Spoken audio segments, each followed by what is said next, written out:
पाकिस्तान में हुक्मरान जनता से डर गए हैं? क्या आसिम मुनीर को सेना में विद्रोह का खतरा महसूस होता है? क्या बलूचिस्तान में पाक सेना पर बीएलए के लड़ाके भारी पड़ रहे हैं? ये वो तमाम बड़े सवाल हैं जिनको हम जानने की कोशिश करेंगे। मेरे साथ में खास मेहमानों का जो पैनल है वो कनेक्ट हो रहा है, ये जल्दी से आपको मिलवा देती हूँ। मेरे साथ भू राजनीतिक विश्लेषक रिटायर्ड कर्नल संजीव मलिक मेरे साथ में कनेक्टेड है। रक्षा विशेषज्ञ retired major doctor Ali Shah मेरे साथ में कनेक्टेड है। पाकिस्तान से पत्रकार मोहसिन रजा खान मेरे साथ में कनेक्टेड हैं। आप सभी खास मेहमानों का बहुत स्वागत है। नए साल के आप सभी को बहुत बहुत शुभकामनाएं। और नया साल उम्मीदों वाला नजर आ रहा था, लेकिन मोहसिन रजा जी, जिस तरह से हमें ऐसा लग रहा था कि नया साल शायद उम्मीदों के साथ में आए, जो तमाम तनाव है उसको खत्म करते हुए नजर आए, लेकिन जिस तरह से आसिम मुनीर का बयान, शब्द भारत के खिलाफ जहर, ऐसा लगता नहीं है कि वो उम्मीदें लेकर आएगा। ऐसा लगता है कि वो वही जहर और एक बार फिर से नफरत वाली सियासत करते हुए नजर आते हैं। देखिए, पाकिस्तान ने हमेशा इंडिया के साथ बराबरी की बुनियाद पर ताल्लुकात रखे, लेकिन इंडिया जो है पाकिस्तान के सूबे बलूचिस्तान में दहशतगर्दों की पुष्टपनाही करता रहा है। और ये कोई नई बात नहीं है, ये सबको मालूम है। जबलपुर एक्सप्रेस में हमला हुआ और जितने भी दहशतगर्दी के हमले हुए उन्हें पाकिस्तान की फौज ने बड़ी अच्छे अंदाज में नाकाम भी बनाया और दहशतगर्दों को पार भी कर दिया। मैं अभी हाल ही में कोयटा में था और मुझे ये देखकर खुशी हुई कि कोयटा बहुत अमन है और वहाँ पे पाक फौज ने एक सिलसिला शुरू किया है नेशनल वर्कशॉप का, जिसे फील्ड मार्शल आसिम मुनीर ने खिताब किया था, जिसका आप हवाला दे रहे हैं। और इस वर्कशॉप से और अवामी रातों से एक बड़ी तब्दीली बलूचिस्तान में आ रही है कि वहाँ पर माहौल बड़ा खुशगवार हो रहा है। और गैर मुल्की मुदाखलत से जो वहाँ पे लोगों के जहन खराब किए गए थे, वो सब लोग अपने वापस आ रहे हैं पाकिस्तान के साथ। उनके गिले शिकवे जरूर है, लेकिन अब उन्हें हकाइक का भी इल्म हो रहा है कि उनके साथ गैर मुल्की ताकतें जो है उन्हें इस्तेमाल कर रही है और उन्हें इस्तेमाल करके बलूचिस्तान के हालात खराब कर रही है। फील्ड मार्शल आसिम मुनीर खुसूसी तौर पर बलूचिस्तान की नेशनल वर्कशॉप के जो पार्टिसिपेंट है उनसे रावलपिंडी में हर 3 महीने के बाद मिलते हैं। और ये एक बड़ा अच्छा है। इससे हुकूमत में फौज के और अवाम के दरमियान जो दूरियां थी वो खत्म हो रही है। लेकिन मोहसिन रजा, ऐसा लगता है कि जब अगर खुद चाहे बात जनता का डर हो या फिर वोट का डर हो या फिर बाकी किसी चीज का डर हो, तो पाकिस्तान को सिर्फ हिंदुस्तान की याद आ जाती है। और बलूचिस्तान में बार बार ये आरोप लगाए जाते हैं कि यहाँ पर फुटप्रिंट्स नजर आते हैं। फुटप्रिंट्स कहाँ नजर आते हैं सर? अभी तक कौन से ऐसे आप लोगों की तरफ से ऐसे सबूत पेश कर दिए गए? हवा में बात करेंगे तो हवा में चीजों को स्वीकार कर लिया जाएगा क्या? लेकिन मैं चाहूंगी संजीव मलिक जी, इस बात को जरा समझाने की कोशिश कीजिए। बलूचिस्तान के आवाम के आरोप क्या रहते हैं? बलूचिस्तान की जनता ने आरोप ये लगाए कि उनकी तरफ वहां की सेना ने, वहां की सरकारों ने, वहां के ये कहा जाए कि किसी ने भी, कोई भी जो जिम्मेदार है, कभी वहां की जनता का ध्यान नहीं रखा। मूलभूत सुविधाओं के लिए दो चार होना पड़ता है वहां के लोगों को, और पाकिस्तान की सेना उनके साथ में उन्हें टॉर्चर करती है। और यही वजह है कि कुछ समय पहले हमने देखा था कि जिस तरह से वहां की सेना को पीछे किया और वर्दी तक उतरवा ली गई थी पाकिस्तान की सेना की, जो प्रदर्शनी में लगाई थी सांकेतिक तौर से, वो एक बहुत बड़ा विरोध था। तो इसमें बार बार ये कहा जाए भारत की याद आ जाना, क्या ये लगता है कि सिर्फ जहां पर कमजोर महसूस हो रहा है भारत के ऊपर ठीकरा फोड़ते हैं, और वही आसिम मुनीर कर रहे हैं? नैना जी नमस्कार, आपको और सभी दर्शकों को नए साल की बहुत बहुत शुभकामनाएं। Same to you sir. और साथ में मोहसिन रजा साहब को भी बहुत बहुत स्वागत। नैना जी थैंक यू। नैना जी देखिए, एक बात सुनिए, हमें अगर किसी समस्या को समझना है ना, उसकी हमें जड़ से बात करनी पड़ेगी और पूरे दिल खोल के बात करनी पड़ेगी, चाहे हमारे अगेंस्ट जाए या हमारे फोर में जाए। पाकिस्तान का आप ये समझने की कोशिश कीजिए, पाकिस्तान 47 में जब से हमसे कट के अलग हुआ है ये पीस ऑफ लैंड, पाकिस्तान का एक मुद्दा क्या रहा है? कभी पाकिस्तान ने अपनी किसी इकोनॉमी पे ध्यान दिया? 60s तक तो एक नेचुरल वे में, चूंकि हम लोग अंग्रेजों को से मुक्ति पाए थे, तो 60s तक पाकिस्तान एक अच्छी पेस पे जा रहा था क्योंकि जमीन फर्टाइल थी, एक प्रोपोर्शनली डिवीजन हुआ था एसेट्स का, और उसके साथ साथ भारत में भी पेश नहीं पा, बहुत बहुत भारत देश था। तो इस बात को पढ़ते हुए मैं ये जड़ पे ये जानना चाहता हूं कि पाकिस्तान का उदय, पाकिस्तान का क्रिएशन इस्लाम यानी देश के रिलीजियस बेसिस पे हुआ है। ठीक है, कोई बात नहीं, एक रिलीजियस पे वो चाहते थे, उस टाइम के जो भी हालात थे उन इस्लाम के बेसिस पे उसका एक क्रिएशन हुआ। उसके बाद पाकिस्तान अगर चाहता तो अपने आप को सेक्युलर रख के एक अच्छी शिक्षा देता और अच्छी एजुकेशन व्यवस्था की नींव डालता, सो दैट आने वाली पीढ़ियां, आने वाली पौध, आने वाले नागरिक एक ऐसे नागरिक हो जो देश को कंट्रीब्यूट करे और देश के अंदर देशभक्ति के हित से सोच सोच के अपने पड़ोसियों के बारे में भी सोचे। ये बात अगर मैं मूल में जाऊं, पाकिस्तान का क्रिएशन भारत के एंटी हुआ है। भारत एक दिन भी पाकिस्तान को आंख नहीं सुहाया है। 47 में आजाद हुआ, 14 अगस्त को आजाद हुआ और अगले साल चढ़ाई कर दी कश्मीर पे। देखिए वो कश्मीर, मतलब मैं छोटे छोटा इसलिए टच कर रहा हूं, मैं आपको ये बताना चाह रहा हूं कि जब मुद्दा ही गलत है, बेसिस ही गलत है, आपकी नींव ही गलत पड़ी है, तो उस पर भवन अच्छा खड़ा कैसे हो सकता है? नींव ये पड़ी कि इन्होंने, कलात के राजा थे, कलात के राजा इंडिपेंडेंट रहना चाहते थे। एक समय तक कलात के राजा इंडिपेंडेंट रहे, उसके बाद पाकिस्तान ने वहां पे अटैक किया, जैसे उन्होंने कश्मीर में किया इसी तरह से वहां अटैक किया, उसको जबरदस्ती मिलाया गया। वो इंडिपेंडेंट नहीं रहता है, जिसमें क्वेटा आता है, बलूचिस्तान पूरा आता है। बलूचिस्तान भी एक तरह देखा जाए जबरदस्ती कब्जे वाली कहानी है। चलो हिस्ट्री तो बहुत लंबी हो जाएगी। पाकिस्तान आज, पाकिस्तान का देखिए क्रिएशन जो है ना, आप पाकिस्तान की आर्मी को देख लीजिए। पाकिस्तान का सबसे स्ट्रॉन्ग कंपोनेंट वहां की आर्मी रही है, आज से नहीं। अगर मैं कंपेयर करूं भारत पाकिस्तान का, भारत की army constructive agency, constructive component है इस देश का, लेकिन पाकिस्तान की आर्मी के अंदर देश चलता है। आर्मी जैसे कहती रही, आज से नहीं पहले से। और मेरे पाकिस्तानी मेहमान जो है इस बात को एग्री करेंगे कि वहां पे जो जनरल साहब कहते हैं, जनरल साहब के हिसाब से देश चलता है। जनरल साहब के हिसाब से प्राइम मिनिस्टर चलते हैं, प्रेसिडेंट चलते हैं, नाम उनको संविधान का जरूर दिया जाता है। इसका सबसे बड़ा एक मुजाहिरा अभी लेटेस्ट है, 27वां संविधान संशोधन हुआ है। देखिए आप लोग फ्री हो अपने संविधान में संशोधन करने के लिए, अपने आइन को अपने हिसाब से लिखने के लिए, लेकिन जो उसके सामने जो से आउटकम आता है वो चीजों पर डाउट खड़ा करता है। देखिए आप मोहसिन साहब एक चीज बताइए, आप तो बहुत समझदार लोगों में गिने जाते हैं पाकिस्तान के, अपने थिंकर में समझे जाते हैं। आप एक चीज बताइए, कोई आदमी अपने आप को अमर क्यों करना चाहता है? वो क्यों चाहता है कि मैं बुढ़ापे तक मेरे पास कोई केस न चले? वो क्यों चाहता है कि मैं चाहे जो भी मिस एप्रोप्रिएशन करूं, फाइनेंशियल फ्रॉड करूं, या देश पे जबरदस्ती करूं, फ्यूचर में लोगों के हक छीनूं, या वहां के पत्रकारों को जेल में बंद करूं, क्यों उन पे केस नहीं चलना चाहिए? और क्यों आपने एक पैरेलल सुप्रीम कोर्ट खड़ा कर दिया वहां पे? देखिए हमारे, आप ठीक है, आप झेलेंगे वहां पे, आप वहां के बाशिंदे हो, वहां के सिटीजन हो। हम तो इस बात को कहना चाहते हैं कि भारत के खिलाफ जो आपकी रेटरिक रही है ना, और जो बराबरी कराए, देखिए कोई किसी की बराबरी नहीं कर सकता। हम कभी चाइना की बराबरी में नहीं जाते, हम चाहते हैं हम चाइना से एक कदम आगे जाए। आपकी कोशिश होना चाहिए था, आप शिक्षा में, अर्थव्यवस्था में, डेवलपमेंट में हमसे 2 कदम आगे की सोचे ना। आप हमारे बराबरी क्यों सोचते हो? हर चीज में, हथियारों में आप बराबरी करते हैं, आप हथियारों के साथ साथ हमारी इसमें बराबरी करते हैं। बराबरी मत कीजिए, लेकिन सर सबसे आगे जाइए आप डेवलपमेंट में। संजीव मालिक जी, सबसे महत्वपूर्ण बात यह है कि पाकिस्तान हमेशा से भारत को नुकसान पहुंचाने के लिए अलग अलग तरकीब लगाता है, सोचता है, विचार करता है, प्लानिंग करता है। अगर वो अपने आप को बढ़ाने के लिए अगर ऐसा कुछ कर लेता तो बात कुछ अलग होती। पाकिस्तान से एक और पत्रकार अली असगर भट्टी भी मेरे साथ में कनेक्ट हो चुके हैं, फिर मैं अलीशा का भी रुख करती हूँ। लेकिन मुझे एक बात बताइए अली असगर भट्टी, सबसे महत्वपूर्ण बात ये कि हर बार जब जब ऐसा लगता है कि पाकिस्तान की सरकार या सेना घिरती हुई नजर आती है, उसको याद आ जाती है हिंदुस्तान की।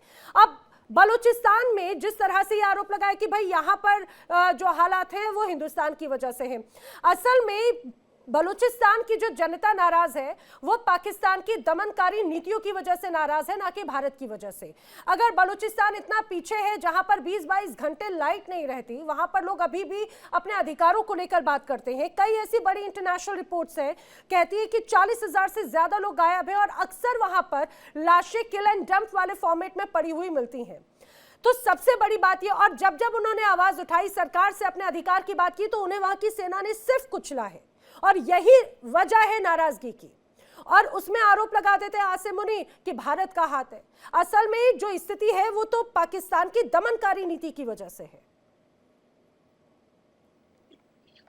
जी, सबसे पहले तो आपको नया साल मुबारक हो। तो दूसरी बात यह है कि आपने 40,000 का फिगर का, 40,000 तो पाकिस्तान में ऐसे कि वो लापता अफराद ही नहीं है। लिस्ट आपके पास पता नहीं कहाँ से आ गई, रिपोर्ट कहाँ से आ गई।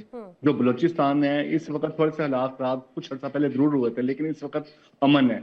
और जब भी यानी कि आपको बलूचिस्तान की बात आती है तो लेकिन आपके उसके साथ आपको पहले भी बताया कि ताने माने भी आपके साथ मिलते हैं।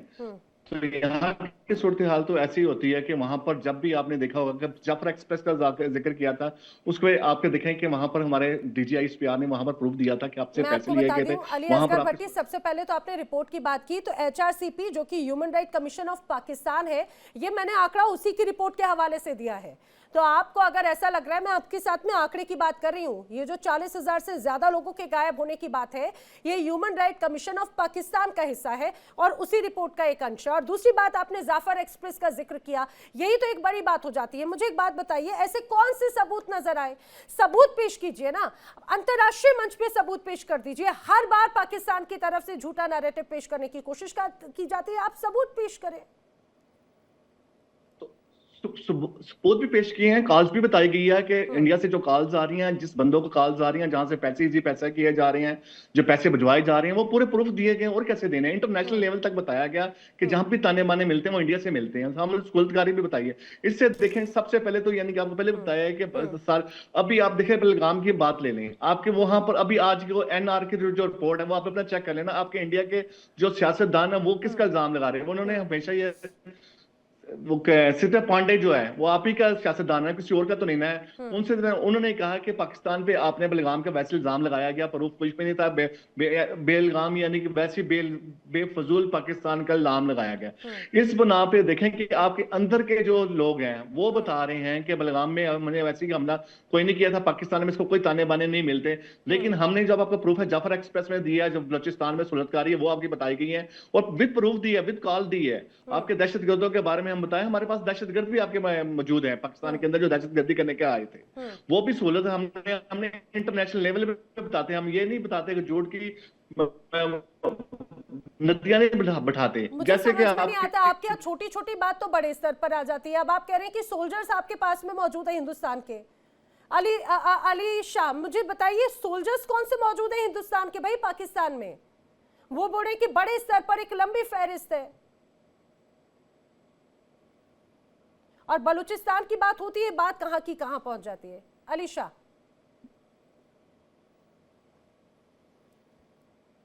जी, देखिए यार जी, अभी फिलहाल आप मैं आप और दरखास्त करूंगा और इन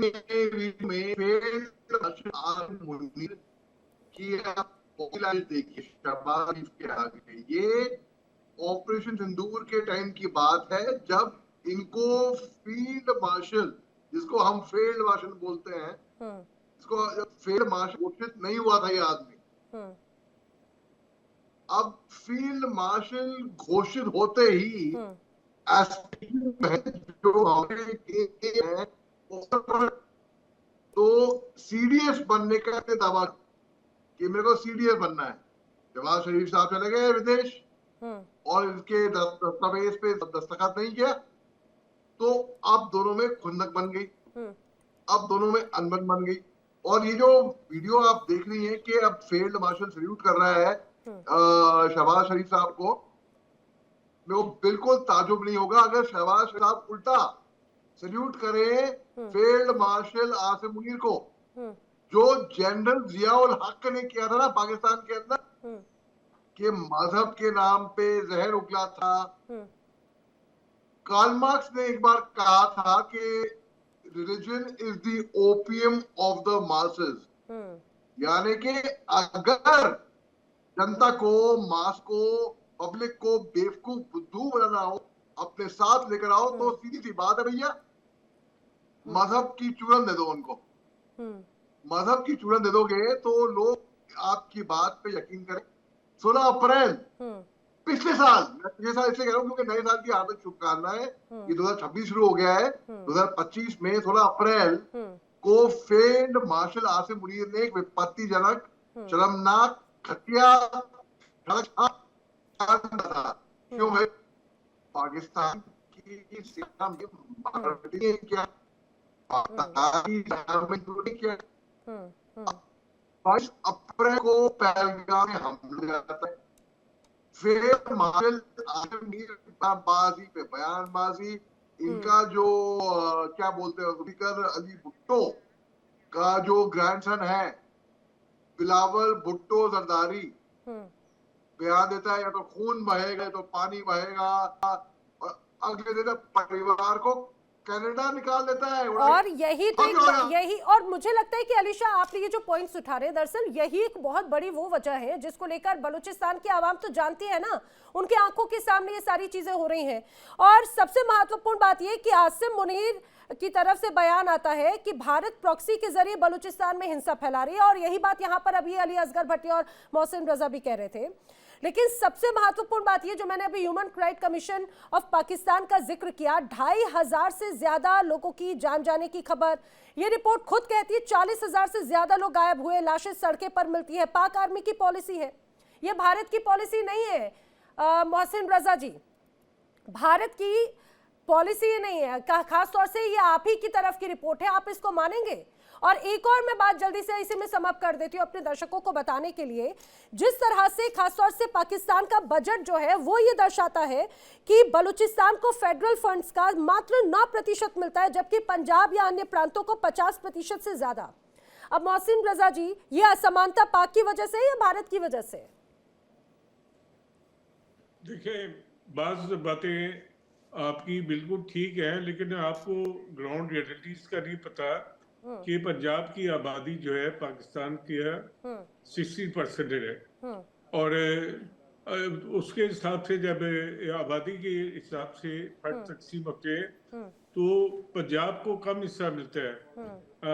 वो छोटे सूबों के लिए अपना कुछ हिस्सा छोड़ देता है, और पाकिस्तान में जो वाकई हुकूमत के फंड है, जो टैक्सेस से पैसा जमा होता है, उसकी तकसीम के लिए एक बाकायदा आईनी इदारा है। अच्छा ठीक है, आप ये कह रहे हैं कि भाई बलूचिस्तान के मुकाबले जो पंजाब का प्रांत है पाकिस्तान वाला वो ज्यादा बड़ा है, इसीलिए 9 और 50% का एक बड़ा डिफरेंस है।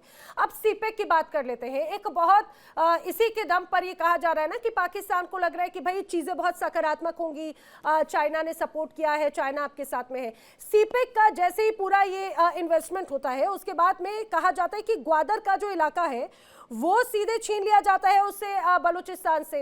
अब स्थिति ये है कि जो वहां के मछुआरे हैं उनको वहां पर जाने तक की परमिशन नहीं मिलती, जिनकी रोजी रोटी पर उसी एक तरह से उसी पर वो आधारित है। तो इसीलिए तो आरोप लगाते हैं कि आप हमारी जमीन हमसे छीनते हैं, हमारी जमीन से पैसा कमाते हैं। लेकिन बलूचिस्तान को क्या दिया जाता है? उन्हें ये मान के चलिए 24 घंटे तो छोड़िए, उन्हें 15 घंटे की बिजली पानी भी मैसर नहीं है। मोहसिन रजा जी। जी, अब बातें आपकी बिल्कुल दुरुस्त है, मैं उससे अरे तो मैं ये पूछ रही हूँ, इसमें भारत की गलती है या पाकिस्तान की नीतियों की गलती है?